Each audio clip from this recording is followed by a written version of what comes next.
من المال والاقتصاد ورجال الاعمال. معايا رجل اعمال، عرفنا ام عليك. حضرتك اشرف جلال، صاحب مؤسسه اشرف جلال للسكنات من اسكندريه، جاي للدكتور خالد عبد اللطيف.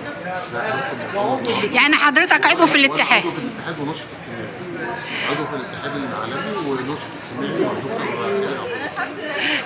من الاتحاد ومن النشاط والحركه، بتقول ايه النهارده وانت جاي مؤتمر في الجامعه الامريكيه وشايفين المخرج مصطفى الدمرداش اهو، وشايفين نماذج كتيره وشخصيات مضيئه، وكل الناس جايه النهارده عشان يقولوا ان مصر للحوار الوطني نعم. تقول ايه؟ انا بدعم واقف معاهم طبعا. اول حاجه يعني بتمنى يعني ان شاء الله يعني يوقف الحرب عندهم، دعم ليهم اخواتنا الفلسطينيين. اول حاجه بتمنى ان البلد تبقى احسن ودايما بلد بخير، ودايما بتمنى دعم لاخواتنا الفلسطينيين من خلال مصر، ان مصر دي ام الدنيا وقد الدنيا، كل الدنيا، ومصر امنا. انا بتمنى ان تقف في خير اخواتنا الفلسطينيين، بس تقف في ظهرهم دعم بس.